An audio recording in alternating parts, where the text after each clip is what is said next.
4 years ago, Ubisoft embarked on a new adventure with the announcement of the first Discovery Tour. And now the team has taken the biggest leap in this great experiment yet. The unique aspect of Discovery Tour Viking Age is that it's a role-playing game that has no conflict. It's really meant for you to immerse yourself, to have fun, and at the same time to learn about the era from the perspective of the Vikings, but also from the perspective of the Anglo-Saxons. Discovery Tour Viking Age is a richly layered narrative experience split between the Viking and Anglo-Saxon world. In it, you'll step into the role of 4 main characters: Thorstein, a Viking merchant, and his wife Gunhilda, a sailmaker; Brother Elrich, a Saxon monk; and Alfred the Great, king of the Anglo-Saxons.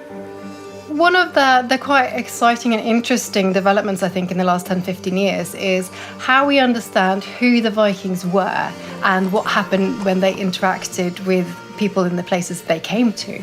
Explaining a time period is very interesting if you're seeing it from all perspectives. And we think that showing it from a Nordic saga and an Anglo-Saxon chronicle, it helps to better understand the richness and complexity of a time period also. And what's really fabulous about this game is that it brings them all together, and we can get a sense of a very vibrant society, and a society that was by no means cut off from the wider world at all. It's one of these sort of stereotypes about the Middle Ages. So people really did have a sense of the world beyond themselves.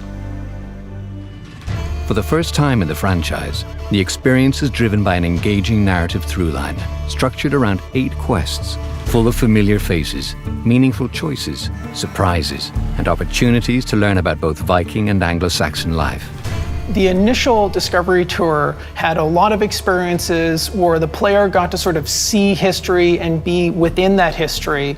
Now, they're doing this learning by doing. And there, not only are you in the world, but you actually have agency. We're not just learning about an ancient Viking ship. We're building the ship ourselves. When I teach about a notion, some concept, they have like a visual. So it captivates my students, and afterwards I remember, I've seen it in the game. This narrative will even take players to the realms of Jotunheim and Asgard to learn fascinating details about Norse mythology.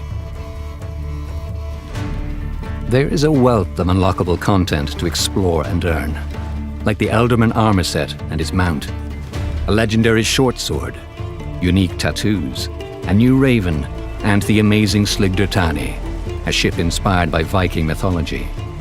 These unlockables are all redeemable in Valhalla's mainline experience. Along your journey, you'll also encounter discovery sites and behind-the-scenes capsules, which are optional waypoints, diving deeper into the historical context of the Viking Age and revealing insights on Valhalla's development process. Throughout its creation, Ubisoft worked closer than ever with leading specialists in Norse and Anglo-Saxon history. These were not just advisors, but key developers, imbuing the Discovery Tour with unprecedented detail and immersive nuance as they pulled back the veil on this contentious historical period. I think the Discovery Tour helps make history more available to everybody.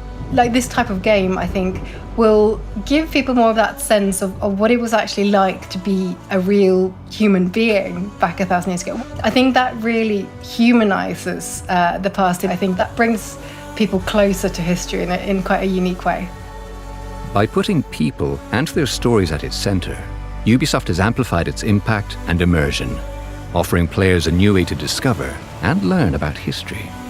Discovery Tour series sets a high watermark for educational games that very few else can meet. I think the most surprising aspect of this Discovery Tour is that players will have fun engaging with the quests, and they'll never realize that they're actually learning.